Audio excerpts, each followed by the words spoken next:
Halo semua, perkenalkan nama aku Fadila dari kelas 3 SD 3 Akuntansi. Nah, pada kali ini aku bakal berbagi ilmu mengenai akuntansi. Penasaran kan apa itu? So, let's check it out! Nah, mari kita mulai pembahasan mengenai depresiasi. Sebelum kita mengenal lebih jauh mengenai depresiasi, kita harus mengenal terlebih dahulu mengenai fixed asset atau aktiva tetap. Apa sih itu?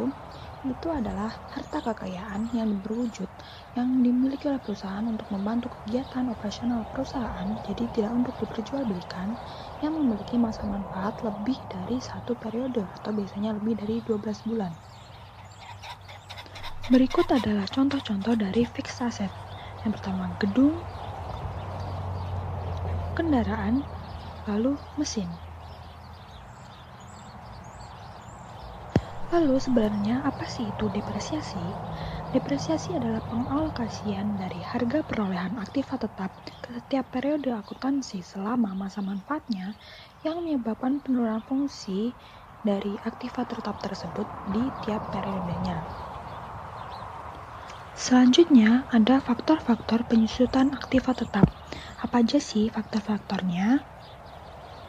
Yang pertama ada harga perolehan, yaitu seluruh biaya yang dikeluarkan untuk memperoleh aset tetap tersebut, mulai dari biaya pembelian hingga semua biaya yang timbul hingga aset tersebut siap untuk dioperasikan. Jadi singkatnya adalah harga perolehan itu harga beli ditambah dengan semua biaya yang timbul dari proses pembelian hingga siap untuk dioperasikan. Yang kedua ada nilai sisa, yaitu prediksi atas jumlah arus kas yang bisa masuk bila aset tersebut dijual pada saat penarikan atau penghentian aset. Nilai sisa nggak harus selalu ada sih. Misalnya pas masa penarikan asetnya tidak bisa dijual atau tidak laku untuk dijual, hanya jadi limbah atau bisa disebut scrap yang benar-benar sudah tidak ada harga jualnya. Yang ketiga ada masa manfaat, yaitu taksiran umur suatu aktiva yang dilihat dari hasil atau keuntungan yang dapat dipertanggungjawabkan secara ekonomis. Jadi simpelnya seberapa lama sih aset tersebut dapat digunakan hingga sudah tidak dapat digunakan lagi. Selanjutnya ada metode depresiasi. Sebenarnya ada banyak metodenya. Cuman di sini nanti saya akan menjelaskan dua metode yang paling sering digunakan di Indonesia. Straight line method, double declining method. Metode yang pertama adalah straight line method, yaitu mengalirkan manfaat aset tetap di sepanjang penggunaannya, yang artinya adalah tingkat penurunan fungsi untuk setiap periodenya adalah sama besar jumlahnya.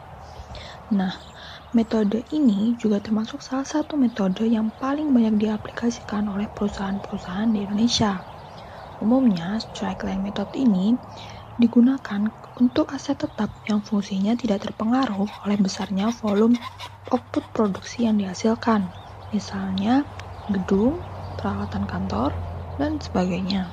Untuk metode ini, pertama kita harus mencari depreciation base-nya dulu, yaitu harga perolehan dikurangi dengan nilai sisa jika ada. Selanjutnya, kita mencari biaya depresiasinya dengan cara depreciation base yang sudah kita cari tadi dibagi dengan masa manfaatnya. Metode yang kedua adalah double declining method. Dalam metode ini, aset tetap diasumsikan memberikan manfaat terbesarnya pada periode awal masa penggunaan, yang kemudian akan mengalami penurunan fungsi yang makin besar di periode-periode berikutnya seiring umur ekonomis aktiva tetap yang terus berkurang. Jadi, semakin lama aktiva digunakan, maka kontribusinya akan terus menurun. Metode ini cocok diterapkan untuk aset yang fungsinya tergantung pada volume output produksi yang dihasilkan, contohnya seperti mesin produksi. Langkah pertama adalah mencari depreciation rate-nya dulu, yaitu dengan cara 100% dibagi dengan masa manfaat dikali dengan 2. Lalu, untuk mencari biaya depresiasinya, yaitu dengan cara depreciation rate yang sudah dicari tadi, dikali dengan harga perolehannya, itu untuk tahun pertama. Untuk tahun-tahun selanjutnya, depreciation base yang digunakan adalah book value, yang berasal dari carrying value terakhir dari si aset dikurangi dengan biaya depresiasi pada periode sebelumnya. Sekian dari saya, see you next time. Dan terima kasih kepada Bapak Heristia selaku dosen lab Akademi 1 yang sudah memberikan kesempatan kepada kami untuk berbagi ilmu. Semoga bermanfaat untuk semua orang. Dadah!